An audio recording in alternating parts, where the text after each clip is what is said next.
14장 1절에서 12절까지의 말씀을 우리 한 목소리로 함께 같이 읽었으면 좋겠습니다. 하나님의 말씀 같이 읽겠습니다. 시작. 그때 여로보암의 아들 아비야가 병든지라. 여로보암이 자기 아내에게 이르되 청하건대 일어나 변장하여 사람들이 그대가 여로보암의 아내임을 알지 못하게 하고 실로로 가라. 거기 선지자 아이야가 있나니 그는 이전에 내가 이 백성의 왕이 될 것을 내게 말한 사람이니라. 그대의 손에 떡 10개와 과자와 꿀 한 병을 가지고 그에게로 가라. 그가 그대에게 이 아이가 어떻게 될지를 알게 하리라. 여로보암의 아내가 그대로 하여 일어나 실로로 가서 아이야의 집에 이르니 아이야는 나이가 많아 눈이 어두워 보지 못하더라. 여호와께서 아이야에게 이르시되 여로보암의 아내가 자기 아들이 병들었으므로 내게 물으러 오나니 너는 이러이러하게 대답하라. 그가 들어올 때에 다른 사람인 채 함이니라. 그가 문으로 들어올 때에 아이야가 그 발소리를 듣고 말하되 여로보암의 아내여 들어오라. 내가 어찌하여 다른 사람인 채 하느냐. 내가 명령을 받아 흉한 일을 내게 전하리니 가서 여로보암에게 말하라. 이스라엘의 하나님 여호와의 말씀이 내가 너를 백성 중에서 들어 내 백성 이스라엘의 주권자가 되게 하고 나라를 다윗의 집에서 찢어내어 내게 주었거늘 너는 내 종 다윗이 내 명령을 지켜 전심으로 나를 따르며 나 보기에 정직한 일만 행하였음과 같이 아니하고 내 이전 사람들보다도 더 악을 행하고 가서 너를 위하여 다른 신을 만들며 우상을 부어 만들어 나를 노엽게 하고 나를 내 등 뒤에 버렸도다.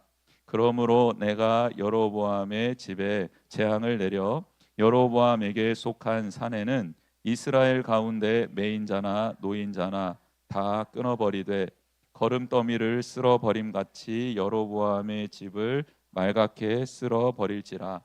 여로보암에게 속한 자가 성읍에서 죽은즉 개가 먹고 들에서 죽은즉 공중의 새가 먹으리니 이는 여호와께서 말씀하셨음이니라 하셨나니 너는 일어나 내 집으로 가라. 내 발이 성읍에 들어갈 때에 그 아이가 죽을지라. 아멘. 네, 오늘 주신 말씀을 통해서 하나님을 버리고 돌이키지 않는 왕의 최후라는 제목으로 하나님의 말씀을 전하겠습니다. 하나님을 버릴 수 있죠. 하나님 버릴 수 있습니다. 하나님의 말씀을 버릴 수도 있고 하나님의 뜻을 저버릴 수도 있고 하나님이 원하지 않는 길로 갈 수 있습니다. 그게 우리 인간이기 때문에 하나님 다 알고 계십니다. 에덴 동산에서도 그랬는데 아브라함도 그랬는데 야곱도 그랬는데 이삭도 그랬는데 요셉도 그랬는데 다 하나님의 뜻을 버리고 온전히 깨닫지 못하고 미성숙하고 실수할 수 있고 넘어질 수 있습니다. 그게 문제가 아닙니다. 근데 하나님을 버리고 하나님의 뜻을 외면하고 하나님의 말씀을 저버리고 난 다음에 하나님이 그에게 오셔서 그거 아니야 이렇게 해야 돼 라고 알려주실 때 돌이켜야 합니다. 근데 문제는 여기에 있습니다. 돌이키지 않는 자는 오늘 여로보암의 왕의 최후처럼 그런 결과를 맞이하게 되고 돌이키는 자는 다시 한번 하나님의 은혜와 사랑 가운데서 하나님이 세워주시는 그 거룩한 자리에 서게 되고 그리고 하나님과 동행하여 하나님의 뜻을 이룰 수 있는 자가 된다라는 거예요. 그래서 나는 얼마나 많이 넘어졌느냐, 얼마나 하나님을 많이 떠났느냐라고 그렇게 생각하며 자책할 수 있지만 그것은 사탄이 주는 생각입니다. 사탄은 우리를 정죄해요. 참소해요. 그래서 하나님의 말씀이 이랬는데 너 왜 이렇게 살아? 너 하나님이 이렇게 복 주신다고 했는데 복 못 받고 있잖아. 그러니 하나님 널 떠난 거야 라고 하나님과 우리 사이를 말씀, 율법, 우리의 행위를 가지고 참소합니다. 거짓말하는 거죠. 근데 하나님께서는 우리에게 묻는 거예요. 너가 내 말을 잘 안 들었지. 그럴 수 있다. 그러니 빨리 돌이켜라 라고 말씀하시는 겁니다. 그러니까 하나님의 관점은 우리가 돌이키고 있느냐, 잘 돌이키고 있느냐에 대해 관심을 갖고 계시는 거예요. 하나님께서 첫사람 아담 하와가 범죄했을 때 찾아오셔서 아담아 어디 있느냐 그러시잖아요. 내 이놈 죽여야겠다, 이리 나와라, 그러시지 않잖아요. 어디 있느냐, 그 존재를 묻잖아요. 나 너와 함께 교제하는 사람인데, 나 너 사랑하는 사람인데, 나 너랑 영원토록 함께 하고 싶어서 에덴 동산 만든 사람인데, 만든 신인데, 난데 너 어디 있냐? 라고 하나님이 묻는 거잖아요. 근데 마귀는 뭐라고 합니까? 너는 이제 더 이상 하나님 앞에 나아갈 수 없는 죄인이야. 정죄하죠. 그래서 바위 속에 숨어 있는 것은 사탄이 시키는 일입니다. 그런데 하나님께서는 계속 끄집어내죠. 아니야, 부끄럽더라도 내 앞에서 부끄러워해. 회개를 하더라도 내 앞에서 회개해. 이게 돌이킴이 너에게, 내게, 너한테 주는 나의 복이고 나의 사랑이야 라고 하나님은 끊임없이 말씀하시잖아요. 근데 우리가 신앙생활하면서 늘 놓치는 부분이 이 부분입니다. 그래서 하나님은 레위기서를 통해서 범죄한, 부지 중에라도 범죄한 이스라엘 백성이 하나님 앞에 나아올 수 있는 것을 의무로 두었다라는 거예요. 반드시 행해야 될 제사가 속죄제와 속건제입니다. 번제, 화목제, 소제는 자원하여 드리는 제사예요. 그러니까 내가 감동이 되어서 드리는 제사. 그렇죠? 이 제사, 자원하여 드리는 제사가 끊이지 않았다라는 것도 감동적이죠. 하나님께 받은 은혜가 너무 커서 저의 모든 것을 하나님께 드립니다. 저는 하나님의 사랑 때문에 충성을 고백합니다.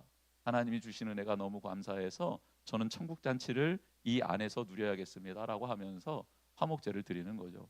근데 그 제사도 끊임없이 되었다라는 게 너무 놀랍습니다. 그렇습니다.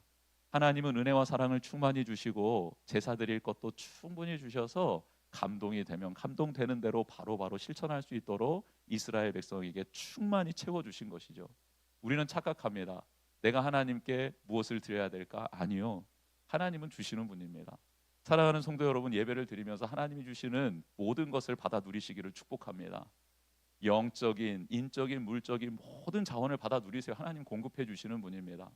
우리를 주시기 위해서, 우리에게 채워주시기 위해서 우리를 창조하시고 우리를 지으신 분 아니겠습니까?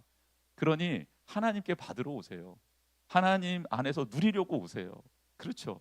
그게 충만하게 누려지고 그게 감사하고 감격이 되어졌을 때 우리는 자원하는 마음으로 하나님께 드릴 수 있는 겁니다. 그런데 레위기에서 이 자원하는 세 가지의 제사 외에 야, 너희들 의무적으로 드려야 돼, 이 두 가지는, 그러면서 부지중에 범한 죄, 그 죄를 회개해야 될 때는 이건 의무야, 자원해서 드리는 거 아니야, 의무야 라고 하나님이 그 길을 열어주셨다라는 거예요. 하나님 참 배려심이 많죠. 우리의 속성을 아는 거예요. 우리가 죄를 지었을 때 하나님을 피해, 낯을 피해 도망가는 속성이 있다라는 걸 아시고 도망가지 못하게 의무로 잡아 당기는 겁니다. 도망가 봐야 살 길이 없어. 도망가더라도 나한테 도망와. 회개하더라도 나한테 돌아와서 회개해. 부끄러워해도 나한테 와서 부끄러워해.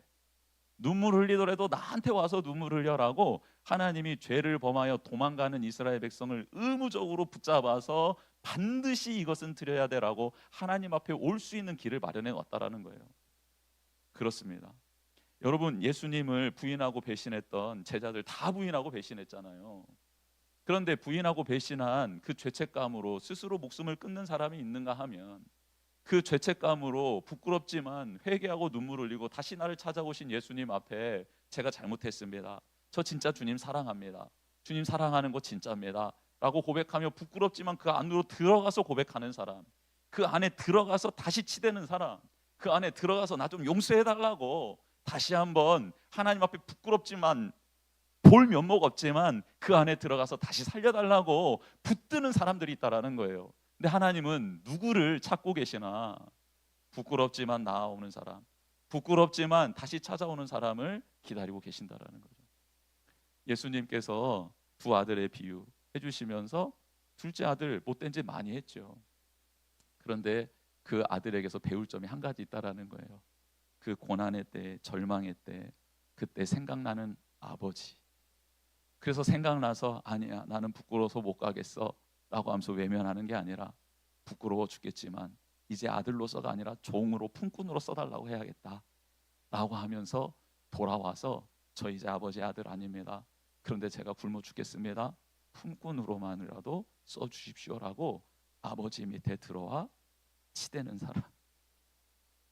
부끄럽지만 볼 면목 없지만 저주받다 마땅하지만 멍석말이 당해도 마땅하지만 그런데 그것을 무릅쓰고 와서 하나님 저 좀 살려주세요. 아버지 저 아버지 아들 아닙니다. 그럴 자격 없습니다. 그런데 저 품꾼으로만 좀 써주십시오라고 그렇게 아버지 앞에 와서 말하는 것, 그 아버지 앞에 와서 눈물 흘리는 것, 그 아버지 앞에 와서 회개하는 것을 하나님이 기다리신다라는 겁니다. 이걸 못하는 거예요. 이걸. 믿음의 많은 선배님들이 성경책에 기록되어 있습니다. 딱 두 부류로 나눌 수 있습니다. 지 고집 꺾지 못하고 끝까지 제 길 가느냐, 아니면 하나님이 말씀해 주실 때 그 모든 거 내려놓고 돌이키느냐. 그 두 부류로 나눌 수 있습니다. 단순화시킬 수는 없지만 그렇게 성경을 볼 수도 있겠습니다. 그래서 오늘 이 본문에 나와 있는 여로보암 왕 참 안타깝습니다. 하나님이 수도 없이 기회를 주셨는데 그 기회를 다 날려버립니다. 하나님께서 찾아오고 또 찾아오고 또 찾아와서 여로보암아 여로보암아 너 정신 차려야 된다. 네가 주군으로 섬겼던 솔로몬 왕이 어떻게 망했니? 그 솔로몬 왕이 어떻게 하나님께 심판을 받았니? 너 그거 다 보고 있었잖아. 그리고 내가 너를 왕으로 세운다고 했을 때 솔로몬이 그 사실을 알았을 때 너 애굽으로 도망가 있었잖아. 그리고 솔로몬이 죽자 다시 이 땅에 돌아와서 그의 아들 르호보암한테 이제는 아버지 때 선왕 때 너무 많은 노역을 했으니 이제 백성들에게 좀 쉼을 주시고 보상을 좀 주십시오라고 말했잖아. 그래서 백성들을 위해 그 앞에 섰던 사람이잖아. 용기 있게 섰던 사람이잖아. 그래서 내가 너에게 북이스라엘 10개 지파를 주겠다라고 아히야를 통해서 내가 너에게 예언을 했고 내 말씀을 주었고 그 말씀 중에 만일 네가 다윗과 같이 행하고 다윗처럼 율례와 법도를 지키며 진실함으로 하나님의 말씀을 행하면 내가 다윗에게 약속한 그 집을 견고하게 세워주겠다라는 이 약속을 너에게도 동일하게 주겠다라고 내가 이미 너에게 다 말해 주었잖아. 그러니 너는 이제는 다른 길로 가지 않고 솔로몬 왕의 길로 가지 않고 그의 아들 르호보암의 길로 가지 않고 네가 다윗의 길로 가기만 하면 내가 너와 함께하고 내가 이스라엘 북쪽에 있는 10개 지파를 통해 세워진 이 이스라엘을 통해 내가 영광을 받겠다라고 했잖아 라고 하나님께서 말씀하고 계시는 거죠. 그런데 여로보암이 너무 쉬운 일 같잖아요. 이 일이 그렇지 않습니까? 너무 쉬운 일 아니에요? 쉬운 일이에요? 어려운 일? 이렇게만 해 하면서 하나님 주셨어요. 그것도 문장도 길지도 않아. 하나님의 말씀이 되게 짧아요. 성경 말씀해 보면 그게 한 3절로 돼 있거든요. 이 3절 외울 수 있잖아요. 저도 막 외워서 막 말하는데 여로보암이 그 말씀 받고 난 다음에 그거 암송하고 그거 붙들고 씨름하는 거 쉬울 것 같아요? 어려울 것 같아요? 쉽죠. 그것만이 살 길이라고 하는데 그것만 붙잡으면 되는데 쉬운 일이잖아요. 근데 그 쉬운 일을 못해요. 여로보암이 못해요. 너무너무 신기해요. 너무너무 신기해요. 여러분, 여로보암이 하나님의 말씀을 따라 북이스라엘 올라갑니다. 에브라임 지파예요. 남쪽에는 유다가 최고의 강한 지파였다고 하면 유다와 맞먹는 강력한 힘을 가진 지파가 에브라임 지파인데 이 에브라임이 북이스라엘에 속하게 됩니다. 그리고 에브라임 지파 사람이었던 여로보암이 왕이 된 거예요. 그래서 에브라임 산지의 세겜이라는 곳에 가서 성을 짓기 시작합니다. 여러분, 왕이 되면 몇 가지 일을 해야 되는데 나 이 정도야 라는 거 보여줘야 되는 것 아닙니까? 보고 배운 게 누구한테 배웠어요? 솔로몬한테 배웠단 말이에요. 솔로몬이 뭐 했어요? 7년 동안 성전 지었습니다. 13년 동안 자기 궁전 지었습니다. 그리고 1000명이나 되는 후궁과 첩들의 산당을 예루살렘 성 맞은편 그 언덕 산에다가 1000개의 산당을 세워줬어요. 그때 수많은 사람들이 노동력으로 착취당했죠. 근데 그게 솔로몬 왕을 위대하게 했다라는 생각이 여로보암에게 있는 거예요. 계속 보고 들었던 게 그거였고 건물을 짓는데 감독으로 파송받아서 유능하게 일을 처리해서 솔로몬에게 인정받았던 사람이 여로보암이기 때문에 그가 북이스라엘로 가서 첫 번째 했던 일이 세겜성을 짓는 겁니다. 성 짓는 거 잘못된 거예요? 잘한 거예요? 잘한 거예요. 잘못된 거예요? 잘못된 거 아닐 수 있어요. 이거는 선하게 판단할 수 없는 거리입니다. 왜냐하면 성을 짓는다라는 것은 그 성을 통해 내가 군사력적으로 방비할 수 있는 거고 백성들을 그 안으로 보호해주고 또 인도해주고 그들이 잘 먹고 잘 살 수 있도록 하는 그런 하드웨어를 구축하는 것일 수도 있잖아요. 괜찮습니다. 성을 지었냐 안 지었냐 이것은 선악을 분별하고 가치 논쟁을 할 근거가 되지 않습니다. 그렇다면 그 세겜 성을 짓고 그 근처에 또 다른 성을 지었던 이 여로보암이 성을 짓고 난 다음에 한 행동이 무엇인가를 보면 그 성을 왜 지었는지를 알 수 있겠죠. 성경은 여로보암이 세겜과 그 주변에 있는 성을 짓고 난 다음에 한 행동에 대해서 이렇게 말하고 있습니다. 어떻게 말하고 있냐면, 이스라엘 백성이 하나님을 섬기기 위해서 1년에 3번은 반드시 예루살렘 성에 가서 제사를 드려야 되는데, 만약 그렇게 제사를 드리러 간다고 하면 그때 르호보암 왕, 솔로몬의 아들인 르호보암 왕에게 자신의 생명을 위탁하면서 다 르호보암의 백성이 되어 나를 죽이러 올 것이다라는 생각에 빠지게 됩니다. 성을 지었는데 이 성을 지어서 문을 활짝 열고 하나님의 뜻을 가르치기 위해서 백성들을 끌어모은 게 아니고, 이 성을 짓고 하나님의 뜻을 이루기 위하여서 백성들에게 나아가 하나님이 이렇게 제게 말씀하셨습니다. 다윗의 언약을 따라가라고 했습니다. 다윗을 본받으라고 했습니다. 그러면 그에게 약속해 주신 그의 집을 굳건하게 세운다라는 것을 우리나라인 당신들, 우리 백성들에게 하나님이 이루신다고 하셨습니다. 할렐루야 하면서 그 성문을 열고 그들을 쫓아다니면서 그렇게 복음을 전했는가? 그게 아니라 그 성 안에 갇혀서 자신의 생각, 자신의 감정, 자신의 두려움, 자신의 염려에 갇히게 되었다라는 거예요. 여러분, 성을 짓는 이유가 성을 개방하여서 많은 사람들을 불러들여 하나님의 뜻을 가르쳐 줄 수도 있고, 내가 나가서 그들을 도울 수도 있는 성이 될 수도 있고요, 아니면 그 성을 짓고 난 다음에 그 성 안에 갇혀서 나의 염려와 두려움에 휩싸여서 나의 생각, 나의 감정에 빠져서 하나님의 말씀을 등한시 여기며 그 생각에 몰두하다가 그 생각, 그것을 해결하기 위하여 스스로 용기를 내고 힘을 내고 지혜를 내고 일을 해나가는 사람들도 있더라는 것입니다. 여러분, 여로보암은 후자를 선택한 거예요.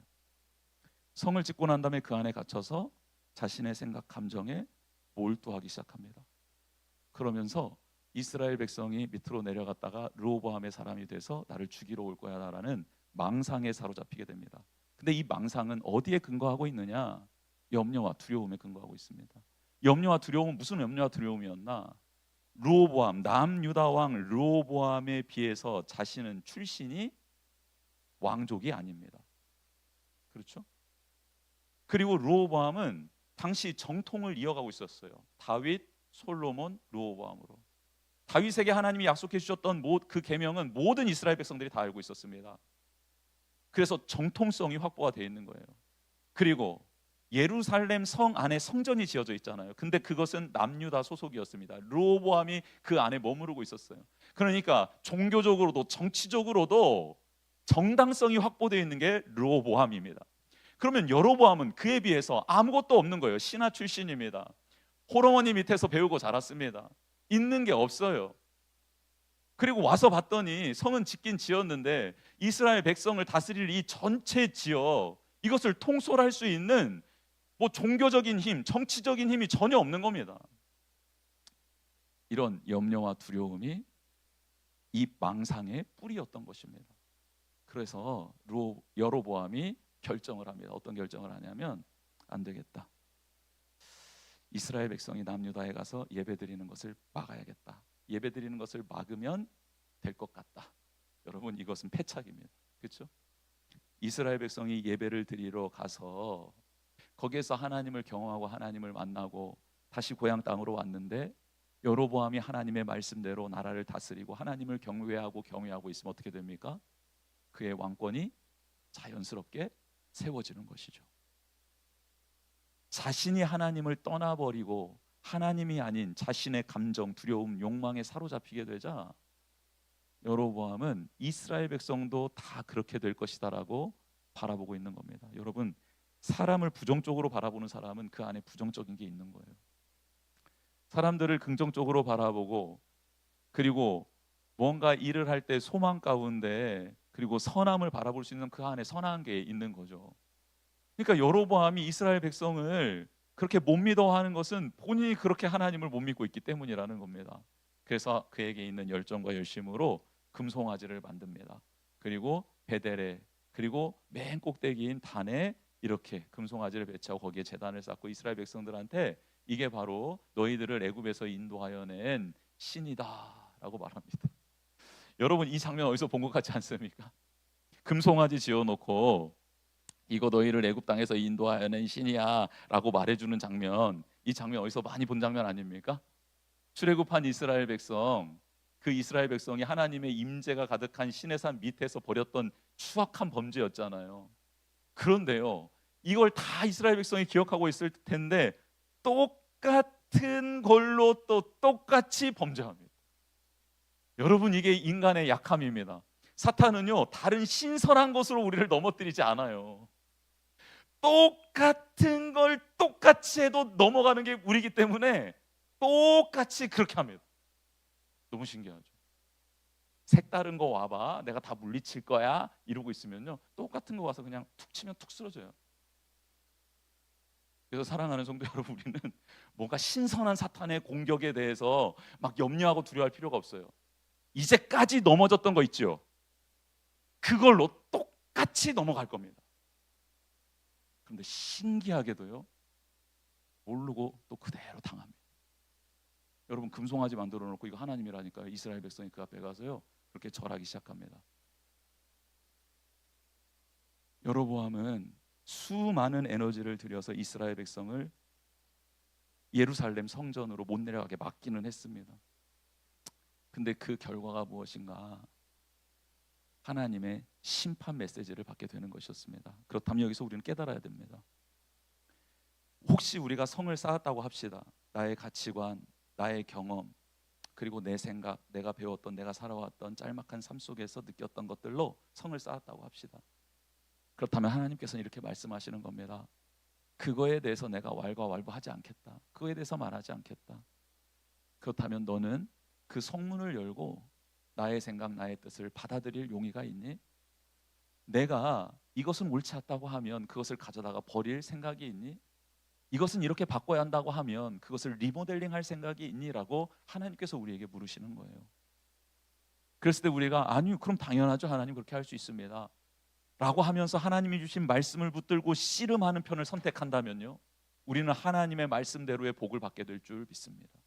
그런데 만약 우리가 그 말씀을 거부하고 아니라고, 내가 생각했던 게 맞다고, 내가 경험했던 게 맞다고, 나는 이 길 갈 거라고 돌이키지 않고 그 길을 가잖아요. 그러면 심판의 메시지를 받게 될 거예요. 하나님은 여로보암을 봤습니다. 너무 안타까웠어요. 그를 믿고 북이스라엘 10개 지파를 맡겨준 건데 그가 범죄하고 있자 하나님이 남유다에서 사람을 보내죠. 그래서 그 사람을 통해 너 이러다가는 모든 게 멸망한다, 심판의 메시지를 듣습니다. 근데 눈 하나 깜짝하지 않아요. 근데 그가 잘 만들어놨던 제단에 대해서 이 하나님의 사람이 그거 제단 부서질 거고 그 위에 쌓았던 네가 드렸던 모든 희생제물의 죄는 바닥으로 쏟아질 것이다, 아무런 의미가 없을 것이다 말하자 화가 머리끝까지 솟습니다. 공들여 만들고 공들여 짓고 공들여 애써 지금 종교적으로 형성해 놓은 나의 이 틀거리를 네가 망치겠다고 하면서 저놈 잡아라, 죽여라 하고 손을 폈는데 이때 손이 말라버리죠. 걷어들여지지가 않습니다. 하나님이 즉각적으로 여로보암에게 보여주신 증거들이 있었어요. 증자들이 있었어요.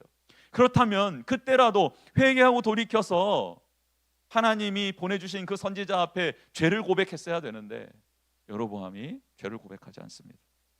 오늘 14장 그때에라는 이 그때가 13장 33절 34절에 나와 있습니다.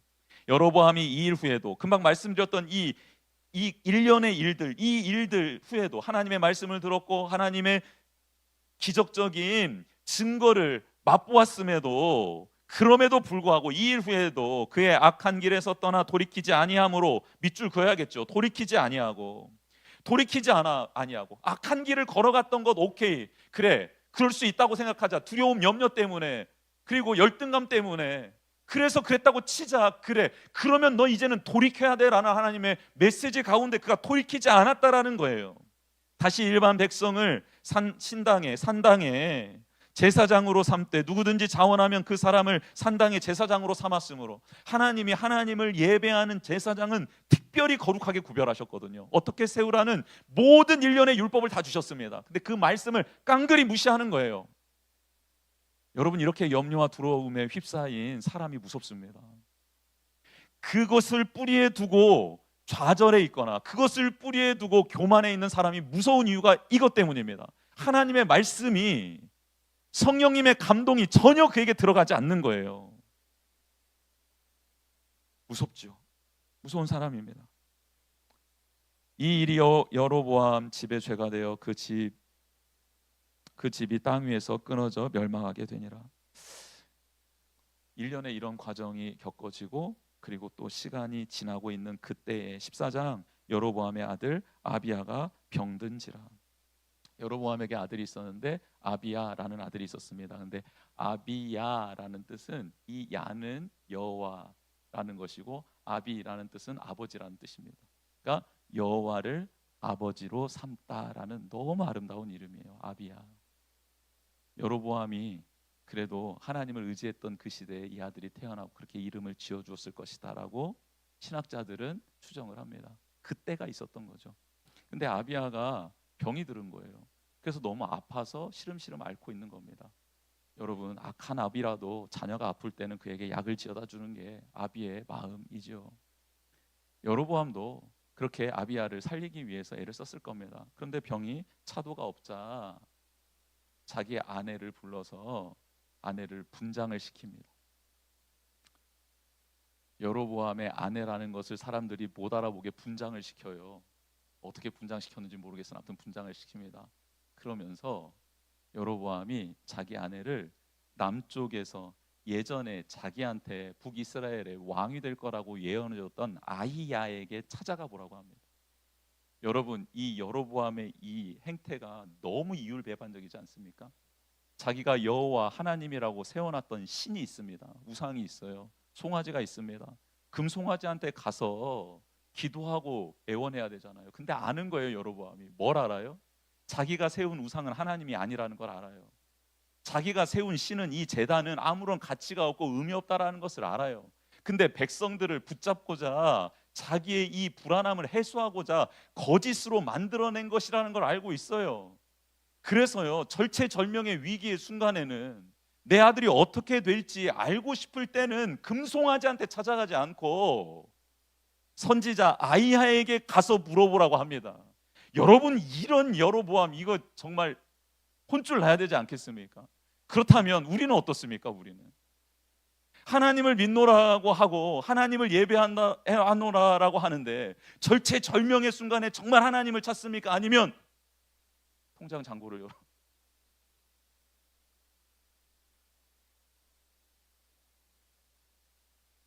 정말 위기의 순간에 하나님의 말씀을 붙잡습니까?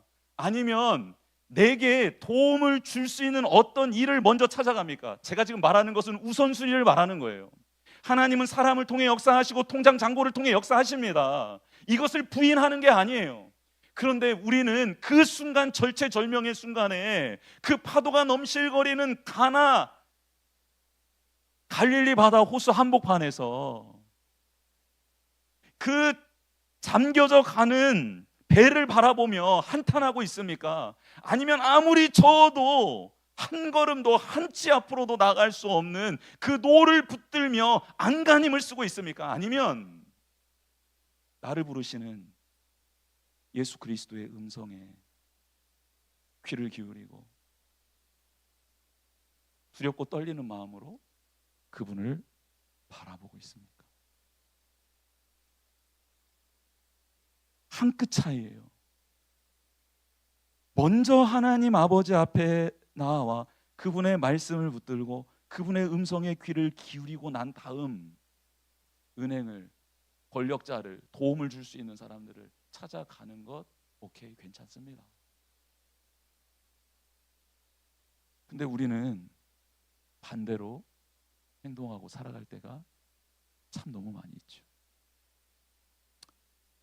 여로보암은 아히야에게 아내를 보내면서 잘못했다고, 어떻게 하면 내가 나라를 다시 세울 수 있냐고, 그리고 우리 아들이 오랜 병으로 아파하는데 이 아들을 고치려면 어떻게 해야 되냐라는 것을 묻기 위해서, 회개하기 위해서, 방법을 찾기 위해서 아히야에게 보낸 게 아닙니다. 그냥 어떻게 되냐고 사실 확인만 물으러 보냅니다. 하나님을 믿고 있지 않습니다. 회개할 마음이 없습니다. 하나님의 음성을 들을 준비가 되어 있지 않는 것이죠. 그냥 이 아들 어떻게 되는지가 궁금했을 뿐입니다.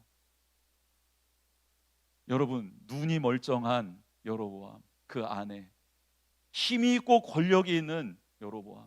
그런데 아히야는 오늘 성경에 이렇게 기록하고 있습니다. 늙어서 눈이 보이지 않았더라.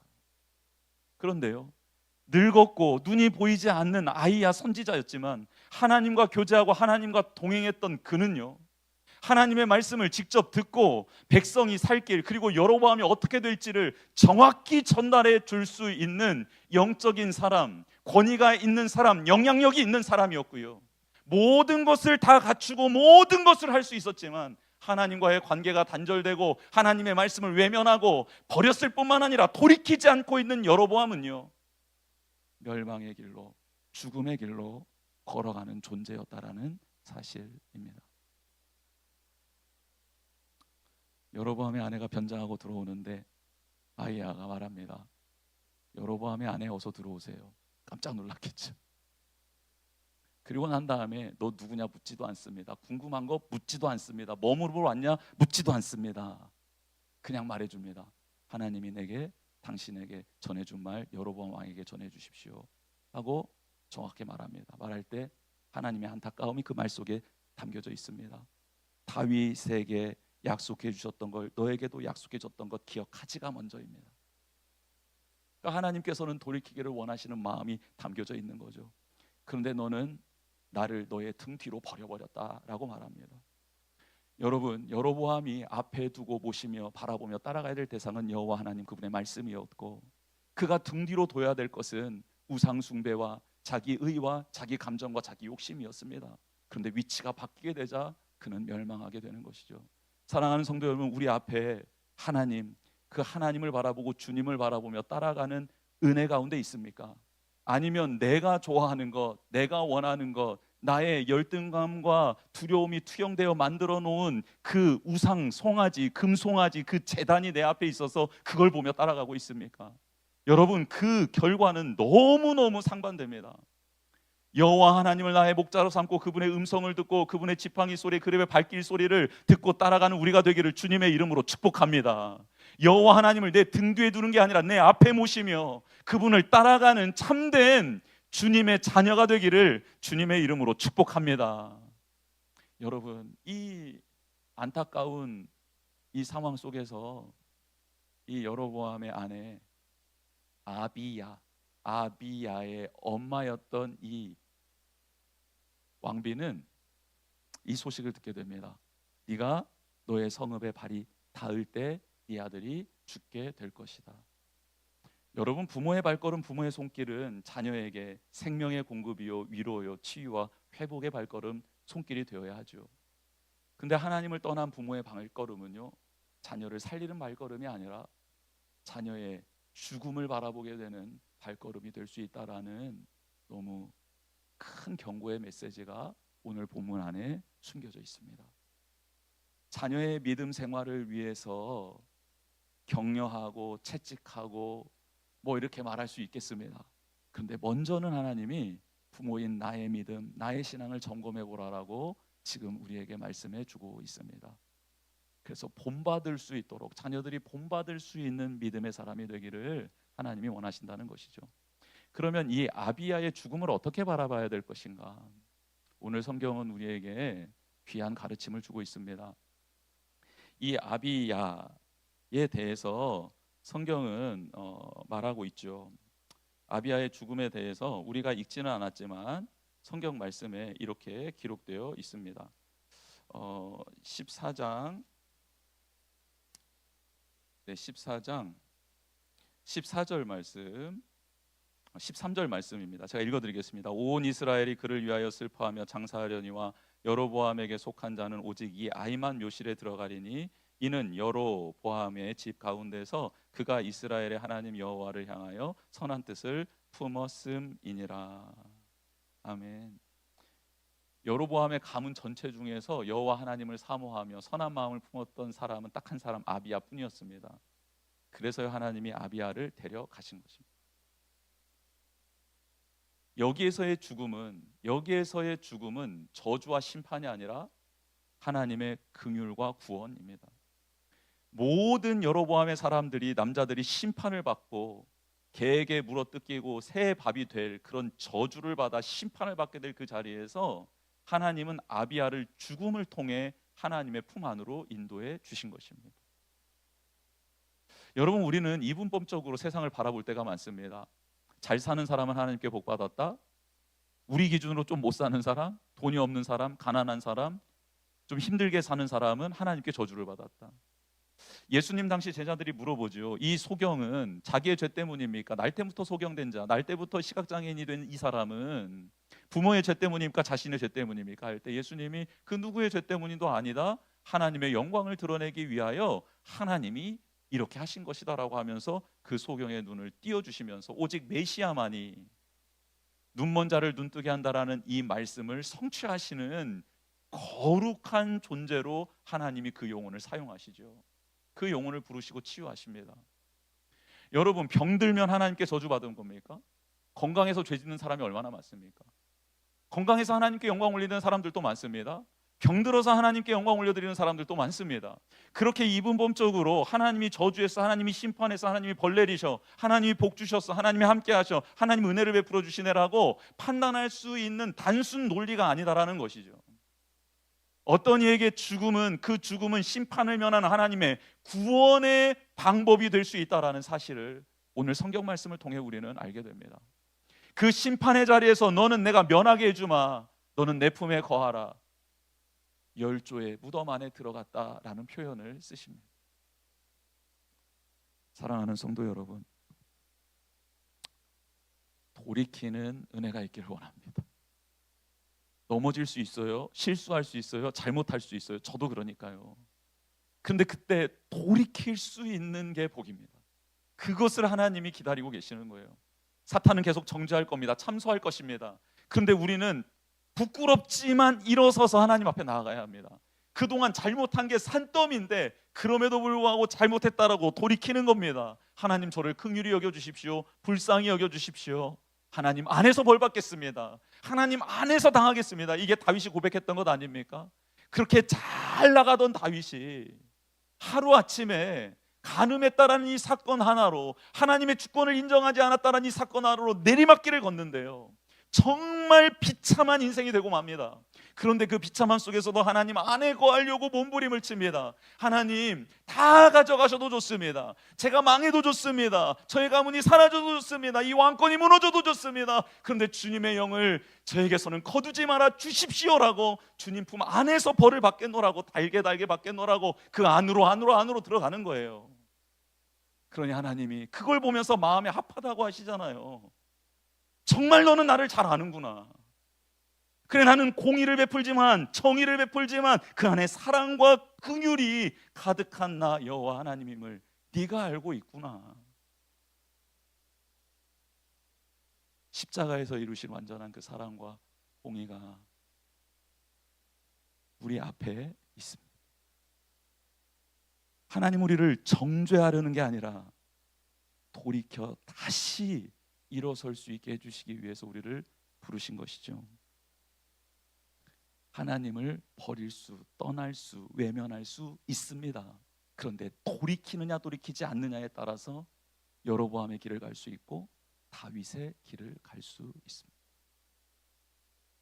여러분 앞에 놓여있는 이 거룩한 두 갈림길, 다 구별된 길이잖아요. 다윗의 길을 선택하고, 그리고 예수님의 십자가의 죽음이 바로 그 길을 마련해 주신 거룩한 희생이었다라는 것을 깨달아 그 보혈 안에서 하나님께 다시 일어나 다가가고 다시 돌이켜 나아가는 우리 모두가 되기를 주님의 이름으로 축복합니다. 하나님께 피하는 자가 복이 있는 자입니다. 하나님께 돌이키는 자를 하나님이 받아주시고 용서해 주십니다. 하나님을 가까이 하는 자, 하나님의 말씀을 소중히 여기며 하나님이 주신 것으로 하나님께 기쁨이 되는 삶을 사는 우리 모두가 되기를 원합니다. 하나님이 주신 것으로 금송아지 만들면 안 됩니다. 하나님이 주신 것으로 하나님이 기뻐하시는 일을 해 나아가는 우리 모두가 되기를 주님의 이름으로 축복합니다.